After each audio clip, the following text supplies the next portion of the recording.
नमस्कार मित्रों।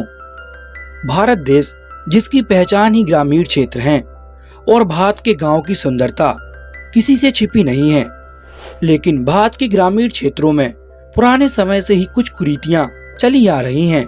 फिर चाहे वो जाति छुआछूत हो या धर्म के आधार पर अधिकार और महिला पुरुष भेदभाव जैसी कुरीतियां कभी किसी जमाने में भारत के ग्रामीण जीवन में विस्तार से फैली हुई थीं।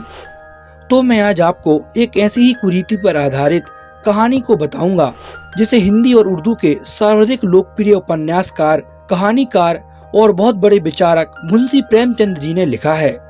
ये कहानी बड़ी ही शानदार और सीख दे जाने वाली है, जो पुराने जमाने के ग्रामीण जीवन को दर्शाती है।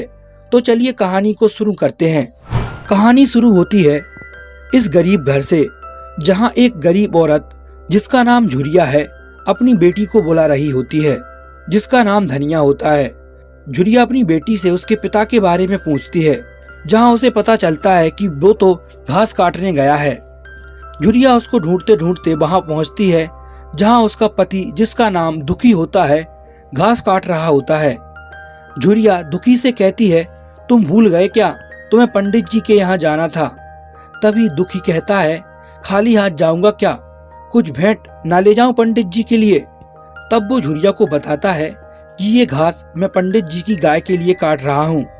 तभी वो घास के ढेर को जैसे ही उठाता है वैसे ही उसे चक्कर आ जाता है। दुखी की पत्नी झुरिया उससे कहती है, कुछ खा लो, तुमने सुबह से कुछ खाया नहीं है, तुम्हें कल बुखार था।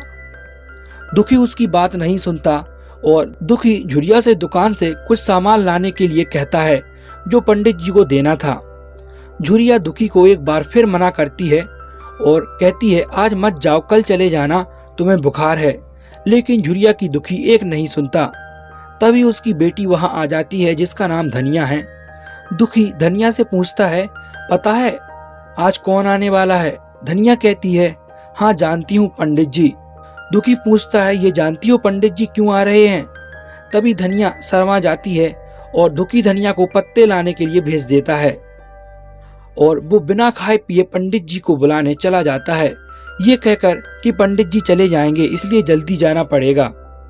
दुखी अब पंडित जी के यहाँ पहुँच जाता है और घर के बाहर ही पंडित जी की पूजा खत्म होने का इंतजार कर रहा होता है। वो काफी देर से दरवाजे पर बैठा है। जैसे पंडित जी की पूजा खत्म होती है तो दुखी पंडित जी को महाराज कह के जमीन पर लेट जाता है और प्रणाम करता है। पंडित जी दुखी से कहते हैं, कौन हो और क्यों आए हो। दुखी बताता है पंडित जी को कि मेरी बिटिया की सगाई है और आप चलकर सगाई का शगुन विचार देते तो बहुत अच्छा रहता। पंडित दुखी की ओर गुस्से से घूरता है। तुरंत दुखी कहता है कि पंडित जी, आपकी पूजा की पूरी सामग्री तैयार है, बस आपको चलना है।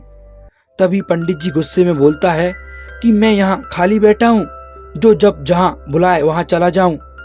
दुखी कहता है, नहीं महाराज, मुझे पता है आपको तो दम लेने तक की छुट्टी नहीं है, लेकिन क्या करूं, मेरी बिटिया की सगाई भी तो है, आपके बिना नहीं हो सकती। पंडित जी इतना सुनकर दुखी से कहते हैं, देख वहां झाड़ू पड़ी है, पूरे बरामदे की सफाई कर दे, मगर मैं जब जाऊंगा जब मुझे फुर्सत मिलेगी। दुखी कहता है, ठीक है महाराज, ये घास का गट्टर कहाँ रख दूं। पंडित गुस्से में कहता है, गाय को डाल दे।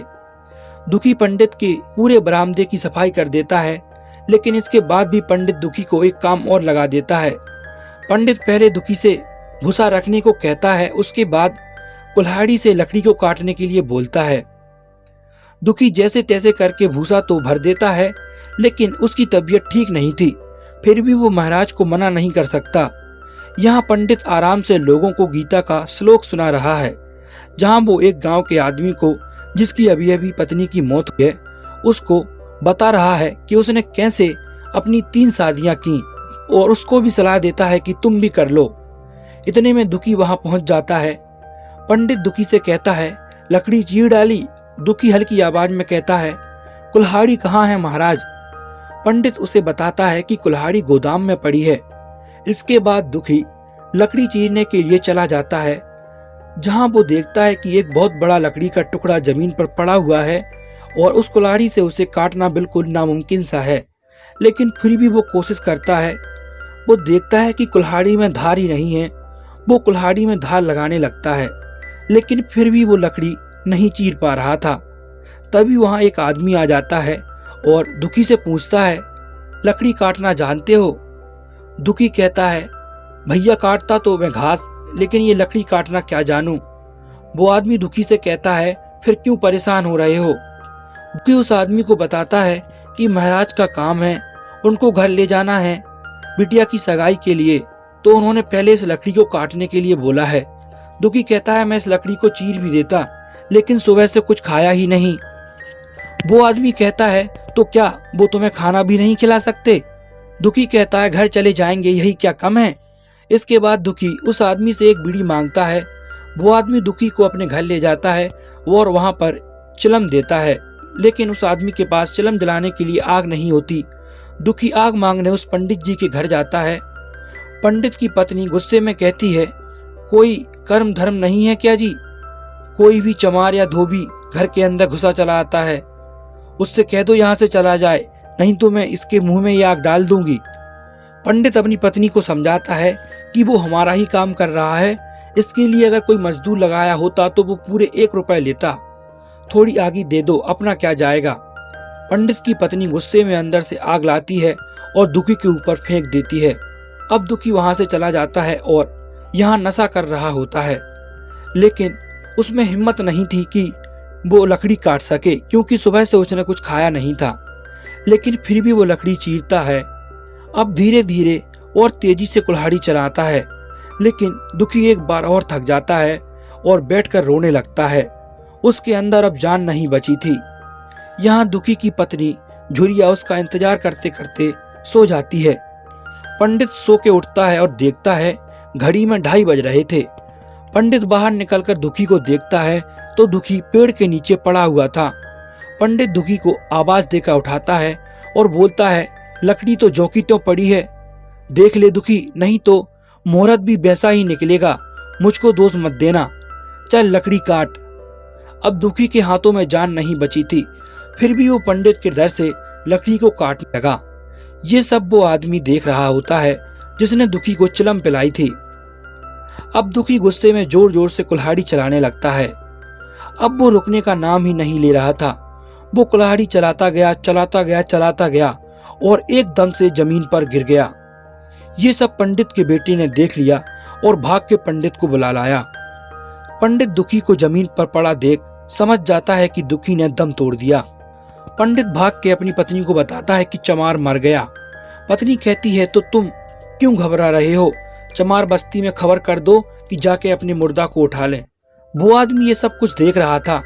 वो भी समझ गया कि दुखी मर चुका है। वो अब गांव में चमार बस्ती में जाता है और सबको बताता है कि दुखी लकड़ी चीरते चीरते मर गया। इन्हीं पंडित जी ने जो जबरदस्ती उनसे काम कराया, इसलिए इसके जिम्मेदार वे ही हैं। ये सब मैं जानता हूँ और मैंने अपनी आंखों से देखा है।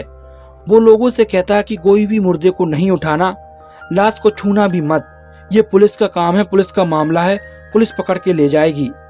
इतने में पंडित वहां आ जाता है और लोगों को मुर्दा उठाने के लिए बोलता है।